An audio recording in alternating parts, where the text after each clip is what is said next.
Yang terhormat Bapak-Bapak, Ibu-Ibu, salam Pancasila. Bapak-bapak, ibu-ibu yang melihat video saya ini, tolong jangan lupa subscribe, like, dan di-share. Sifatnya gratis. Pada hari Jumat tanggal 5 Mei tahun 2023 ini, saya akan mengomentari Agus Harimurti Yudhoyono akan meninggalkan Anies Baswedan. Setelah Partai Persatuan Pembangunan dan Partai Amanat Nasional sebagai koalisi Indonesia Bersatu mendukung Ganjar Pranowo, berarti tinggal Partai Golkar sendiri yang berakibat tidak bisa mengusung calon presiden. Padahal Erlangga Hartarto sebagai Ketua Umum Partai Golkar ingin maju sebagai calon presiden agar dapat mengusung calon presiden. Lalu Erlangga Hartarto selaku Ketua Umum Partai Golkar mendatangi Susilo Bambang Yudhoyono, mantan Ketua Umum Partai Demokrat, untuk bergabung dengan Partai Golongan Karya dengan harapan SBY menunjuk anaknya AHY selaku anaknya mendukung jabatan Wakil Presiden untuk mendampingi Erlangga Hartarto sebagai calon Presiden RI.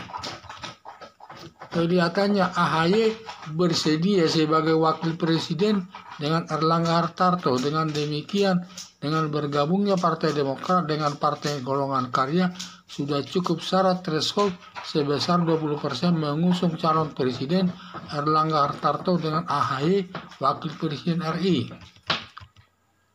Dengan bergabungnya Partai Demokrat kepada Partai Golkar, berdampak hanya Partai Nasdem dan Partai Keadilan Sejahtera tidak memenuhi syarat threshold sebesar 20% mengusung calon presiden RI.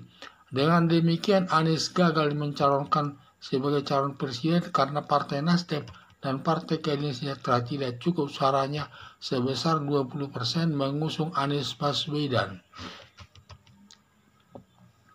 Koalisi perubahan yang terdiri dari Partai Nasdem, Partai Demokrat, dan Partai Keadilan Sejahtera penuh masalah intern yang tidak ada jalan keluarnya, yang berakibat salah satu partai pendukungnya yaitu Partai Demokrat akan bergabung dengan Partai Golongan Karya. Hilanglah keinginan Anies Baswedan calon presiden tahun 2024.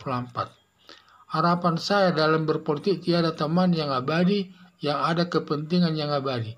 Dulu koalisi perubahan bersatu mendukung Anies Baswedan calon presiden, sekarang Partai Demokrat akan bergabung dengan Partai Golongan Karya, membuat Anies Baswedan tidak jadi calon presiden RI karena partai politik pendukungnya sekarang hanya dua, yaitu Partai Nasdem dan Partai Keadilan Sejahtera yang tidak memenuhi syarat batas threshold sebesar 20% mengusung calon presiden Anies Baswedan.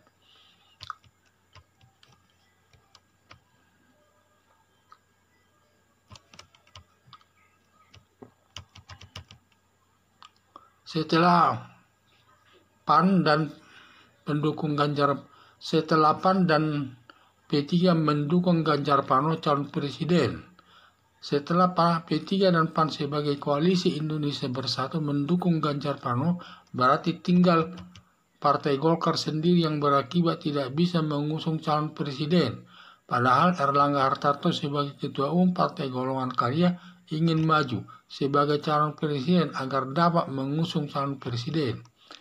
Untuk dapat mengusung calon presiden, lalu Erlangga Hartarto selaku Ketua Umum Partai Golkar mendatangi Susilo Bambang Yudhoyono, mantan Ketua Umum Partai Demokrat, untuk bergabung dengan Partai Golkar dengan harapan SBY menunjuk AHY selaku anaknya menduduki jabatan wakil presiden untuk mendampingi Erlangga Hartarto sebagai calon presiden RI.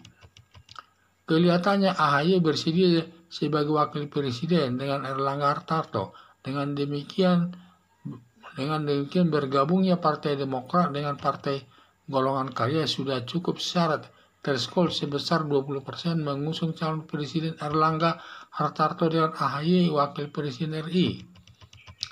Dengan bergabungnya Partai Demokrat kepada Partai Golkar, berdampak hanya Partai Nasdem dan Partai Keadilan Sejahtera tidak memenuhi syarat threshold sebesar 20% mengusung calon presiden RI.